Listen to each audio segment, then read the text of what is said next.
Today, we take a look at the fundamental difference between ab training and core training and why the two should never be confused. Welcome to another episode of The Perfect Body. Today, we are reviewing an app that may very well give your gym membership a run for its money. It will train you, motivate you, help you, and it is for free. Can one single source of food provide us all the nutrients that we need?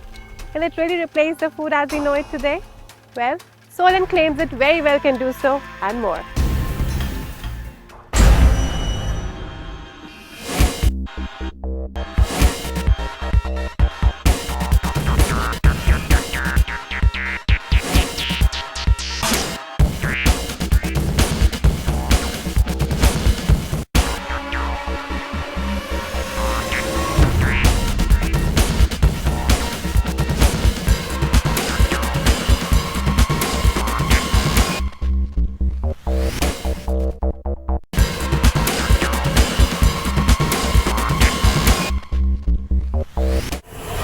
Most people who join fitness programs dream of achieving flat, hollowed out abs, and they do a lot of crunches in the hope that they would achieve this. Do they? Nope. And the greater danger here is that in their single-minded focus on their ab routine, they're moving further and further away from the core issue. It's important that we differentiate between the abs and the core of the body. And believe it or not, they are different and they are not interchangeable. Let's take a closer look at the human anatomy. The abdominal group of muscles basically consists of 4 large muscles. The rectus abdominis is a sheath-like long muscle that is responsible for the forward bending movement, like the crunch. It's imprinted with 3 tendinous inscriptions, and when developed, this gives the six-pack look. Underneath, we have the large transverse abdominis, which wraps around like a tight belt around our torso. It's responsible for movements like the sucking in feeling of our stomach and is also a stabilizer for more strenuous body movements. On the sides are the internal and external obliques, and these are responsible for the rotational movements of the torso. So when you focus on abs training, you focus on the development of these and only these 4 muscles, on their strength and on their optimal tone, and on the way you want them to look. But what you forget is that these muscles are only a small part of the much larger and much more important system of the core of your body, whose main function is to stabilize your torso, maintain good posture, and be strong enough to support all that extra load that we place on it, from the load of your own body when jumping to lifting external weights when training. The thing to remember is that the abdominal group of muscles is only one of the muscle groups that makes up the core of the body, the others being the muscles of the lower back and the muscles of the pelvic girdle. Simply put, anything that is not your arms and legs makes up the core of the body. Some trainers even include the muscles that we use for breathing. In the lower back, we have the quadratus lumborum, multifidus muscles, and the erector spinae muscles, all of which help in keeping the spine erect when stationary and stabilized when in movement.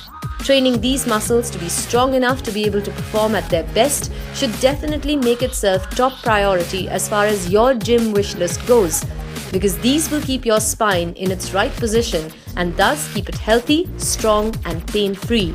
When training the core, what we want to achieve is not simple abdominal hollowing. What we want is good posture to correct any postural imbalances we may have regarding excessive curving of the lower spine or a protruding belly. A posture like this allows you to be stronger and to lift heavier loads because it allows for greater activation of the glutes and thus more power.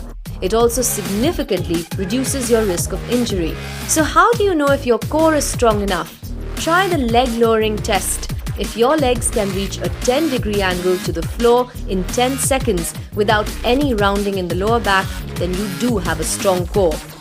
If there is any rounding at all, then you need to start with these core exercises now. Try Kegels, the tightening of the muscles of the pelvic floor. You can also progress to glute push-ups, which work on the glutes and also engage the erector spinae, transverse abdominis, and the pelvic floor muscles. Power step-ups primarily target the quadriceps, but it is the core muscles that are bearing the load in this movement.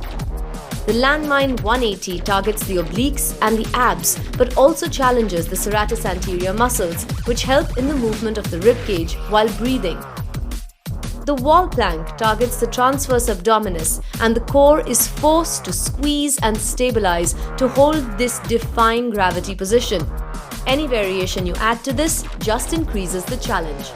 The dragon walk targets the chest, triceps, and the quadriceps, but relies heavily on core stabilization as you slowly make your way across the room.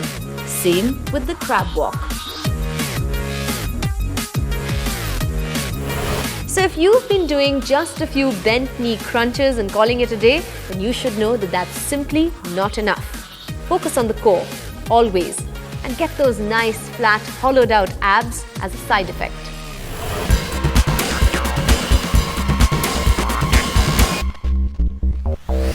There are myriads of apps claiming to help you with all sorts of things today. This particular app promises to be a personal workout trainer. Well, is it as motivating as the real deal, or is it just another software claiming to get you fitter? Let's find out. The Workout Trainer app is a free app from Skimble that offers a range of exercise routines, from intense stuff to quick, easy workouts that will get you moving even if you just have a few minutes to spare. Launch the app and you can instantly select from 20 categories of different workouts, spanning from yoga to workouts as per muscle groups like arms, abs, legs, chest and back, to even full-length CrossFit and cardio workouts. Your individual workout training begins by creating an account or by logging in via a social media ID. Post this, you can select the intensity of your workout along with the duration. You can also browse various types of workouts, search by keywords, or choose your workout as per your area of focus. For example, workouts for six-pack abs, workouts to lose weight, workouts to improve your running, and so on. To shake things up further, you have the Shakercizer, which basically shuffles together several exercise sequences to create a unique exercise routine instantly. All workouts are labeled under mild, moderate and intense, and come with a workout time limit and also a star rating for each exercise. When you select a routine, the exercise details are displayed on the phone screen along with the option to view a demo video via YouTube. This is very helpful, except the trainer's voice could definitely be a bit friendlier and more encouraging. The Workout Trainer app syncs with your social networking sites, so users can check out what exercises others are pursuing nearby or even across the globe. You can post or share successful workout routines on several social media platforms or email and SMS them. Workout Trainer is an ideal fitness companion for those who wants to be in shape without the excessive use of exercise machines, or those who hate hitting the gym every day but are very serious about their health and fitness. The bulk of exercises, well-integrated social interactions, along with the easy user interface, it all sums up to a wonderful experience that's definitely worth checking out. Not to mention, it's way more cheaper than your average gym membership.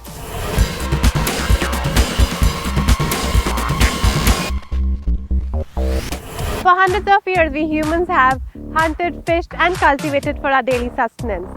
Of course, we don't do this now as everything we eat is available in our supermarket or grocery store.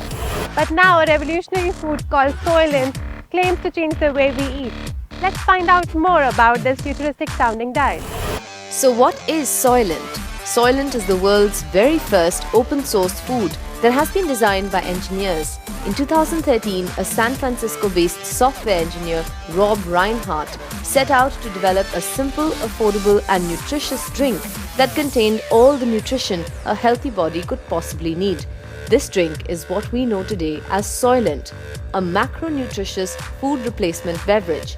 No recipes, no food groups. Everything is packed into glassfuls of nutrition, breakfast, lunch and dinner. There are over 30 listed ingredients in the shake, the vast majority of it being carbs, fats and proteins. The primary ingredients comprise of oat flour, maltodextrin, a starchy substance derived from corn, protein from brown rice and fatty acids from canola and fish oils. The supplementary ingredients in this blend include several vitamin and mineral supplements like vitamin C, zinc, potassium and calcium, besides others in smaller amounts. There's also copper, which works with iron to help our body form red blood cells, and iodine, which helps the body metabolize nutrients. Soylent is healthy, it's convenient, and also pretty affordable.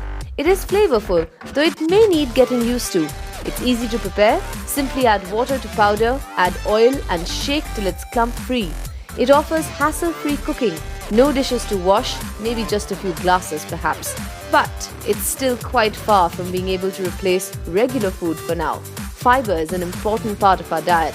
We need it because it increases our sense of satiety or the fullness we feel after a meal. Soylent is all nutrition and zero fiber. There's also the question of it being a well-balanced and wholesome diet. Are 30 nutritional ingredients in a glassful enough to substitute everything that our bodies absorb from food? What about the micronutrients and minerals that our body absorbs in trace amounts? Well, according to leading nutrition experts, we could definitely survive on a Soylent diet, and for quite a while too. But there are certain health risks in a non-food diet. Fruits, vegetables, herbs contain many unknown chemicals that our bodies require. Soylent will not be able to replace or duplicate them, and excluding them will only open a whole new basket of chronic health issues which we haven't experienced yet. As of now, Soylent looks like something that's perfect for those who are pressed for time, or for those who are looking to replace a standard eat and cook routine with something more easier and convenient. And the appeal of not having to wash the dishes after the meal, well, who could resist that?